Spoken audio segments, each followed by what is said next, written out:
Good day everyone! Welcome to Agricultural Crop Production, Grade 7 and Grade 8, Exploratory. I am Rose Marilyn Ed de los Santos, your TLE teacher. For the second quarter, Week 1. This is the most essential competencies. Select and use farm tools and equipment. For the objectives, number 1, identify farm tools and equipment according to use.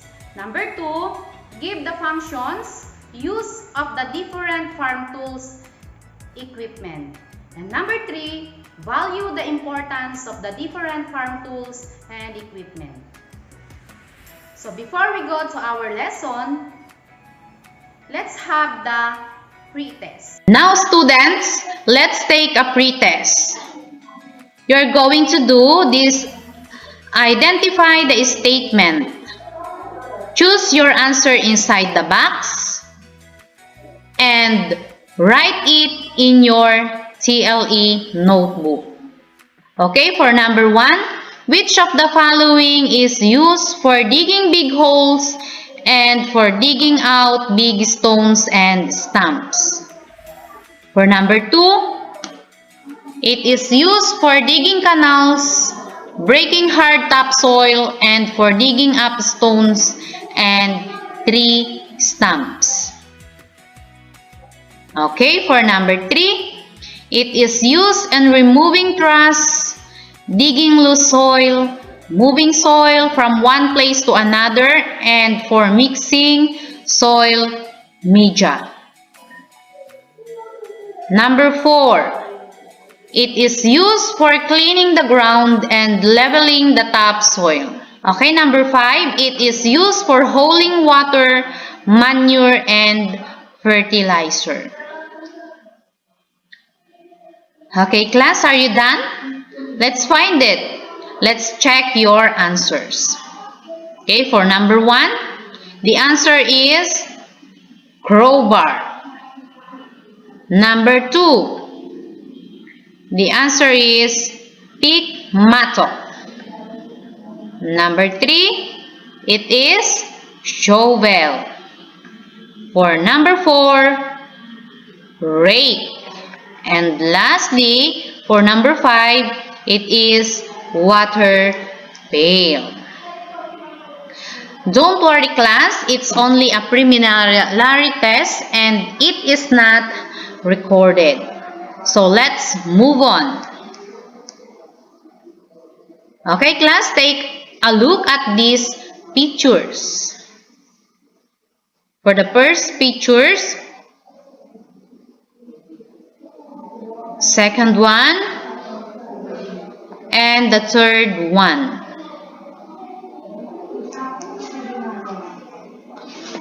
From the picture above, answer the following questions. Number 1, what particular tools, equipment are in the picture? Number 2, how does these tools and equipment use? What are the purposes and value of these tools and equipment? Okay, want to know more the answer? Very good. Okay, let's find out your answers after this discussion.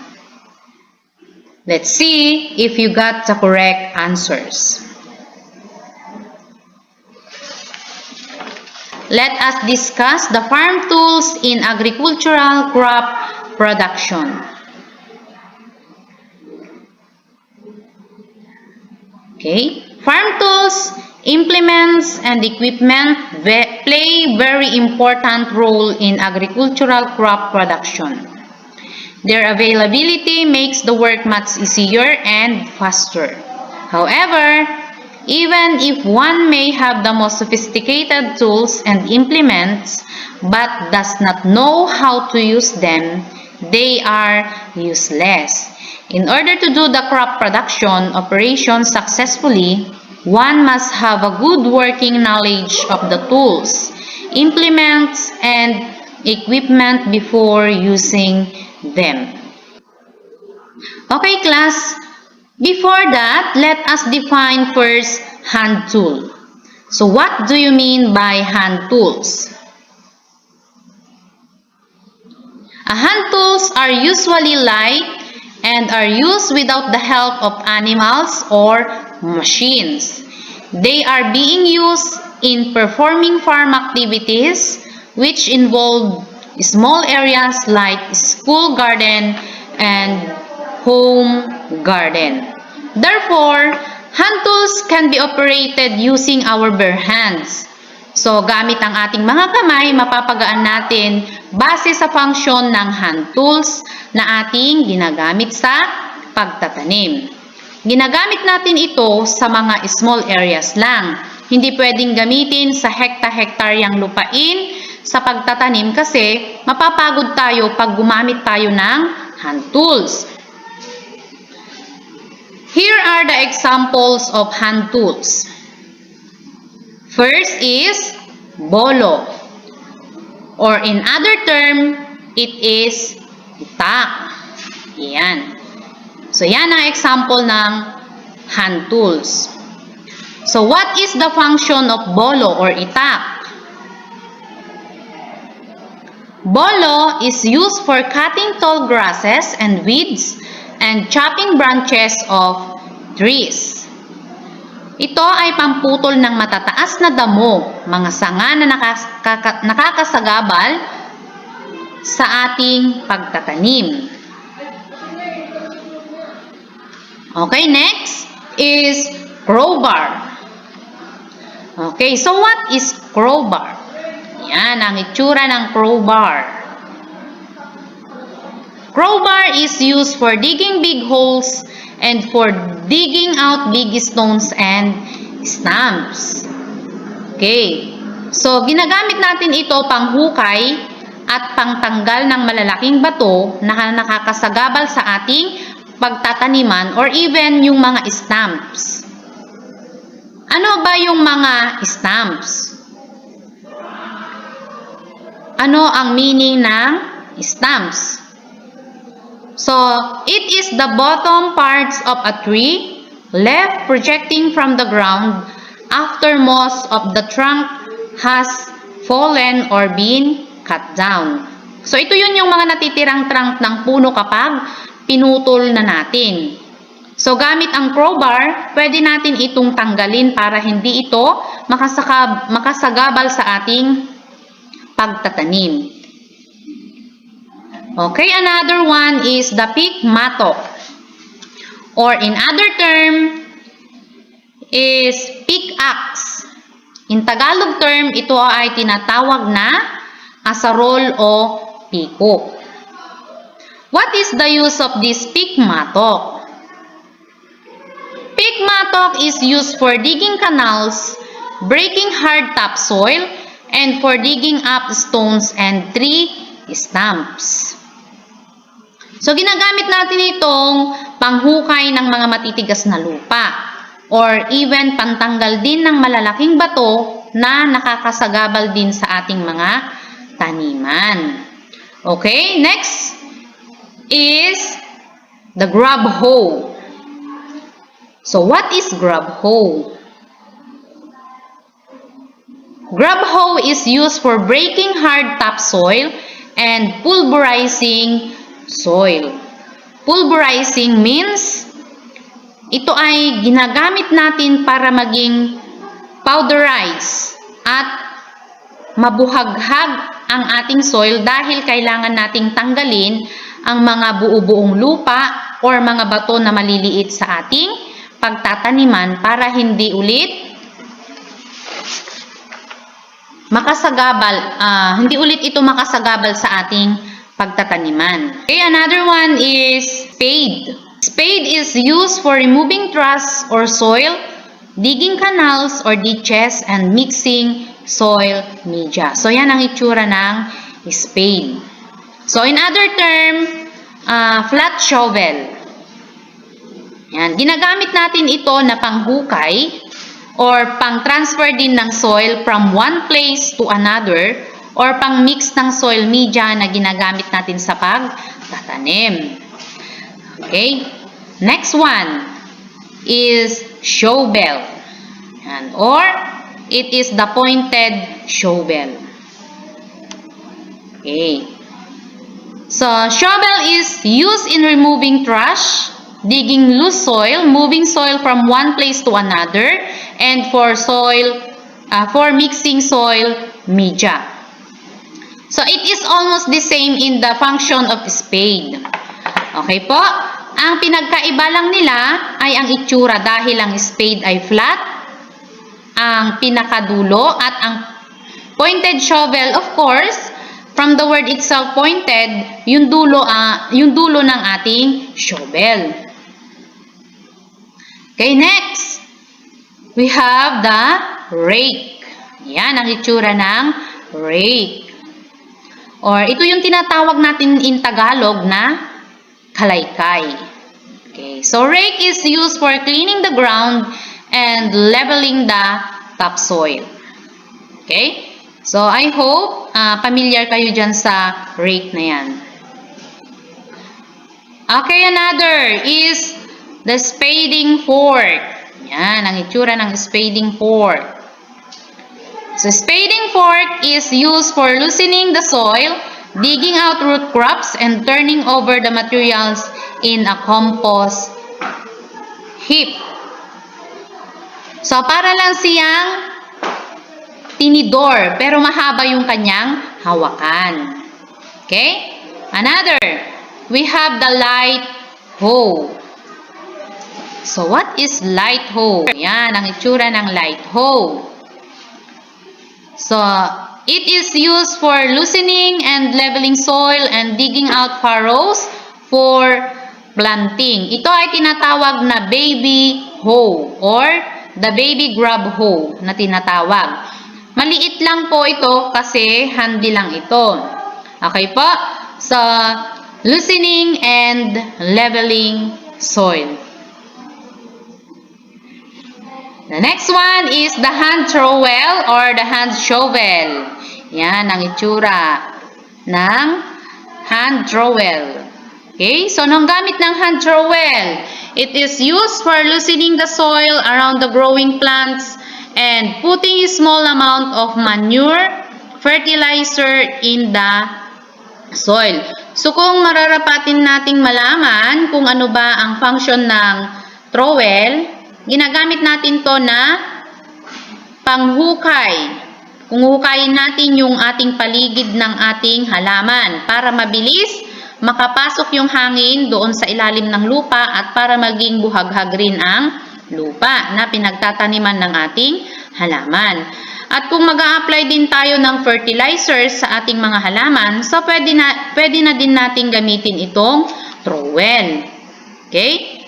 So, ayan ang hand trowel. Another one is the hand cultivator. Okay. Yan ang itsura ng hand cultivator. So, what is the use of this hand cultivator? It is used for cultivating the garden plot by loosening the soil and removing weeds around the plant. Okay. So, kumbaga, ito ay isang baby rake dahil ginagamit din natin siya pang-cultivate ng ating garden plant. Garden plot. Hinuhukay natin yung mga lupa para maging mabuhaghag at para matanggal din yung mga damo na tumutubo sa katabi ng ating mga halaman. Okay? Next is hand fork. Yan ang hand fork. Para siyang tinidor. Okay? Hand fork is used for inter-row cultivation. Okay? So, iyan parang tinidor lamang ang itsura. Ginagamit din natin siya pang cultivate ng mga halaman natin na nakatanim sa ating plant bed na tinatawag. Okay, class? Another is the pruning shears. Yan ang imahe ng pruning shears. What is pruning shears?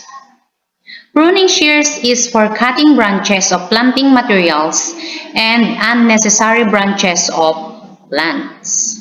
Ano ba yung mga unnecessary branches of plants or planting materials natin? Okay, so yan yung mga sanga na nakakasagabal sa atin or posible yung mga sanga na nalantana. So, pwede nating tanggalin gamit ang pruning shears. Hindi tayo pwede gumamit ng scissors na panggupit ng papel. So, meron tayong ginagamit na talagang pangputol ng sanga ng isang halaman. So, ito yung tinatawag nating pruning shears. Okay, another, we have axe. Yan. So, in Tagalog, ito ay tinatawag na palakol. Or, ito yung ginagamit nating pangsibak ng kahoy or pangputol din ng mga kahoy. Pwede natin iyang gamitin. Okay, so axe is for cutting bigger size posts. Okay, another is knife. Yan. So, in Tagalog, ito ay kutsilyo. So, what is the use of this knife? Okay, knife is for cutting planting materials and for performing other operations in horticulture. So, hindi siya yung klase ng knife na ginagamit natin sa pagluluto. Meron ding knife na ginagamit natin sa pagtatanim.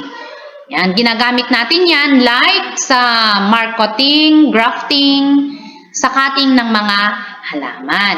Okay, next. Another is we have the sprinklers. Yan ang itsura ng sprinklers. Or in Tagalog, ito yung tinatawag nating lagadera. No. Okay, so we use it in watering seedlings and young plants. Yan. Okay, next, we have the water pail. Of course, kailangan din natin ito. So, ano daw ang gamit nitong water pail? So, hindi lang sa ating kusina mayroong water pail. Okay? So, water pails is for holding water, manure, and fertilizer. So, of course, pag nagdidilig tayo, di ba? Okay? Another, we have the sprayers. Yan. So, iyan ang itsura ng mga sprayers. So, iba't ibang klase. Siyempre, sa paghahalaman, kailangan nating mag-spray ng insecticide. So, yan yung ginagamit natin. Sprayers are for spraying insecticides, foliar fertilizers, fungicides, and herbicides. Yan. Siyempre, ginagamitan natin ng sprayer ang ating halaman para ang ating mga halaman ay at least maging malusog at maiwasan ang sakit ng mga halaman. So, yan, gagamitin natin ng sprayer. Iba-ibang klase. Okay, another is wheelbarrow. Yan. So, ano ba ang wheelbarrow? Okay, so in Tagalog, ito ay karmatilya. Okay, wheelbarrow is used for hauling trash, manures, fertilizers, planting materials, and other equipment. Okay, so dyan natin nilalagay yung mga pananim natin or mga fertilizer kapag nabibigatan or other trash na ginagamit natin para matransfer natin siya in one place to another. Next one is the sickle. It is a hard-held agricultural tool with a variously curved blade, typically used for cutting weeds. Okay, now let us proceed to the farm implements. Let us discuss first, what is farm implements? These are the accessories which are being pulled by working animals or mounted to machineries, hand tractor, tractor, which are usually used in the preparation of land. These are usually made of a special kind of metal.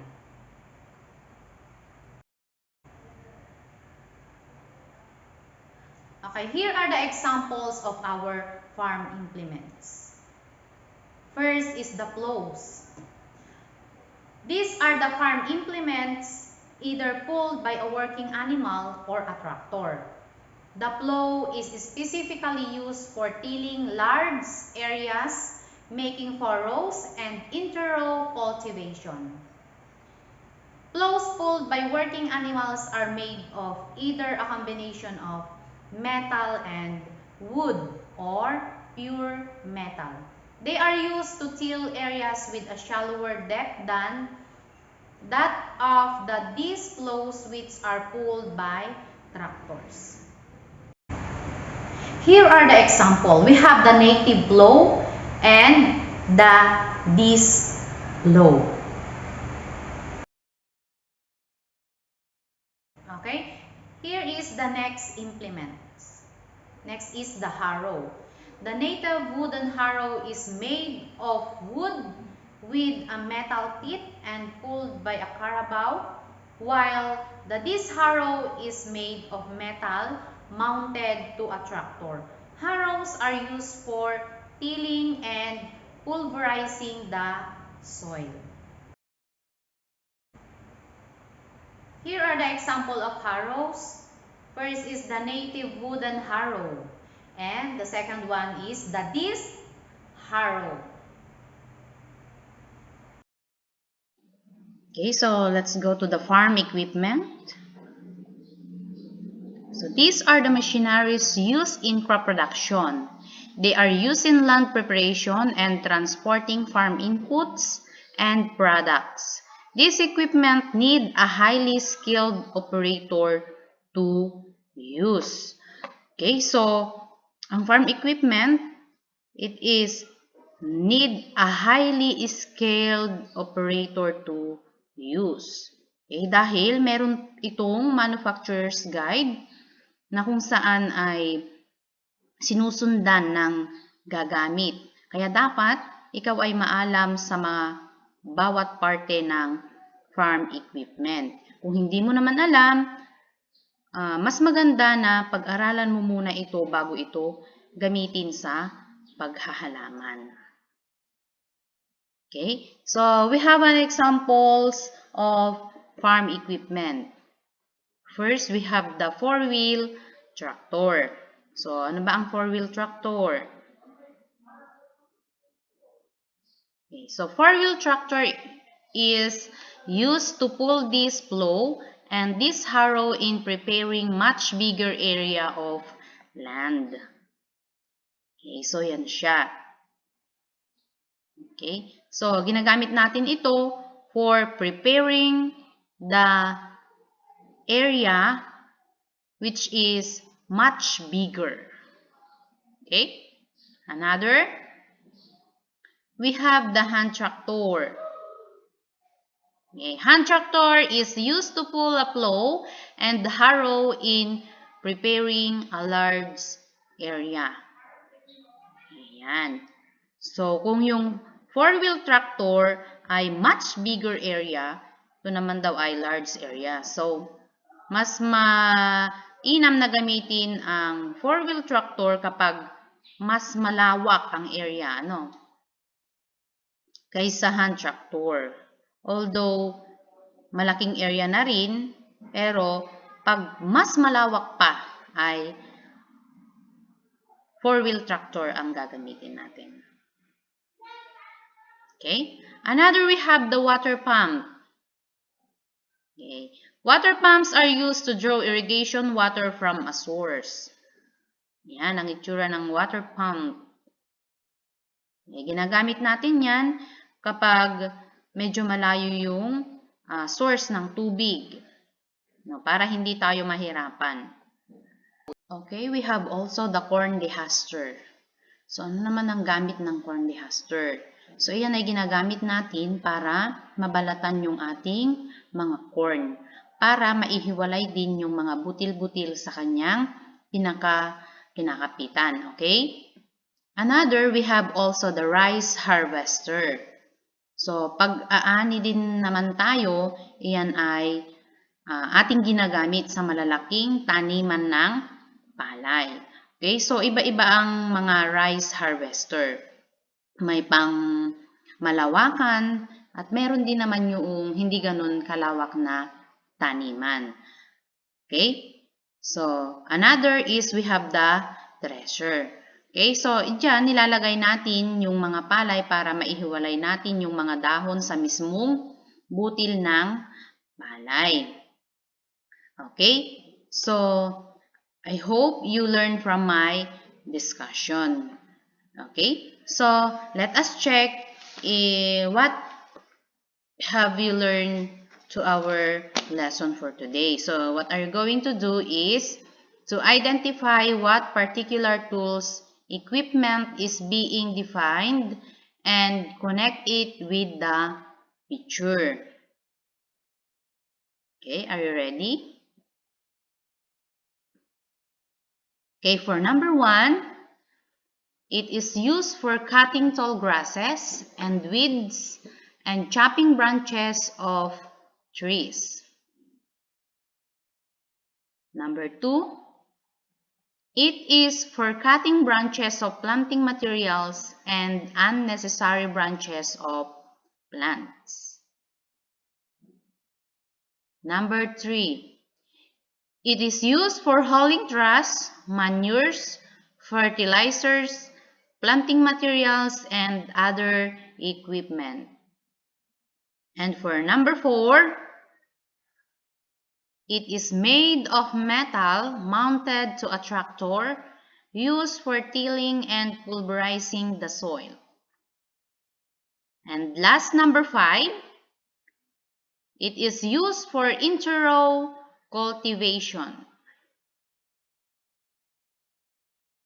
Okay, are you ready? So let us check your answers. For number 1, okay, so it is bolo. Yun, ang bolo. Okay, another, number 2, pruning shears. Number 3, wheelbarrow. Okay, yun ang wheelbarrow. Okay, another, the rotavator. There you are. Okay, next, the hand fork. Yan, yung number 5.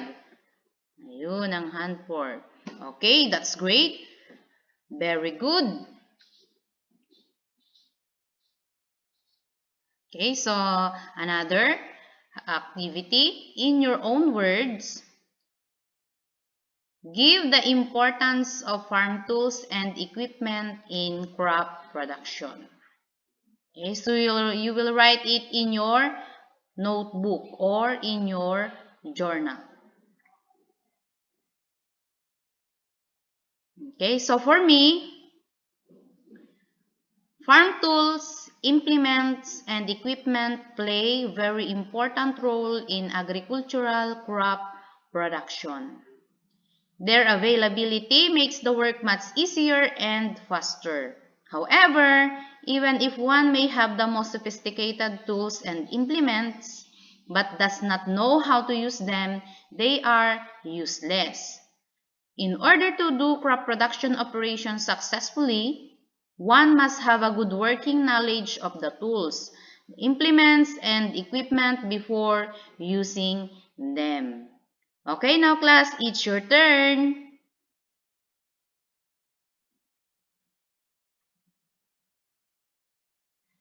Okay, so in reflection, in your journal, write your personal insights about the lesson using the prompts below. Okay, so in agricultural crop production, I understand that I realize that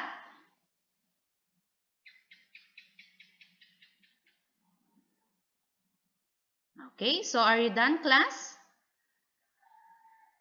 Okay, so I will check your output to the next meeting.